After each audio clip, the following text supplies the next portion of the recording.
Hi అండి. అందరికీ వందనం. మన తెలుగు ముంగిలికి స్వాగతం. ఈరోజు నేను అమ్మ మీద రాసిన ఒక చిన్న కవితను మీ అందరికీ వినిపించాలనుకుంటున్నానండి. ఎవ్వరికైనా ఆది గురువైన, ఆది దైవమైన అమ్మే కదా! అలాంటి అమ్మను మనస్ఫూర్తిగా తలుచుకుంటూ ఈ కవితను రాశానండి. ఆ కవితనే మీ అందరికీ వినిపించబోతున్నాను. ఆతో మొదలయ్యిందే అమ్మ, నీతో మొదలయ్యిందే జన్మ. నీ మనసుని పొగడాలంటే బ్రహ్మకు అయినా తరమ. నీ ఊపిరినే శ్వాసగా చేసావు, నీ రక్తమునే చెమటగా చేసావు. నీ రుణమే తీరాలంటే కావాలింకో జన్మ.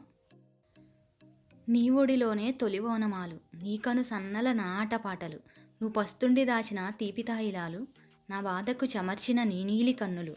నే తప్పు చేస్తే దండించి సరిదిద్దే గురువు, నే సాగుతుంటే ముందుండి వెన్నుతట్టె దోస్తువు.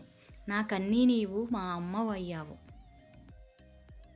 ఆసుదును మించినే నీ గోరు ముద్దలు, హరికథను మించినే చందమామ కథలు.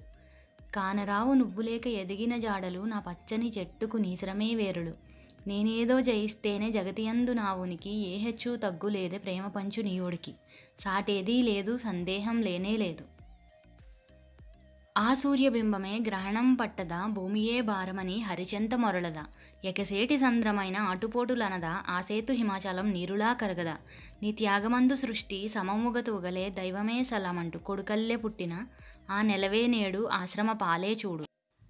విన్నారు కదండి నా ఈ కవితని. మనందరం కూడా మన అమ్మ నాన్నని బాగా చూసుకుని వృద్ధాశ్రమాలు లేకుండా చేద్దాం.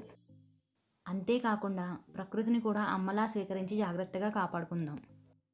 ఎందుకంటే భూమాతకి మనం చేసే పనుల వల్ల భారం అనిపించిందేమో, ఆవిడ వెళ్ళి హరిచంత మొరలిందేమో, మనకి ఇలాంటి విపత్కర పరిస్థితులు ఎదురయ్యాయి. అందుకే ప్రకృతిని కాపాడటం మనందరం మన బాధ్యతగా తీసుకుందాం. మన పిల్లల భవిష్యత్తును బంగారుమయం చేసుకుందాం. Thank you so much for watching this video. ఈ వీడియో కనుక మీకు నచ్చినట్లయితే లైక్ చేయండి, షేర్ చేయండి, కమెంట్ చేయండి. అదేవిధంగా నా ఛానల్ని సబ్స్క్రైబ్ చేసుకుని నాకు సపోర్ట్ చేయండి ప్లీజ్.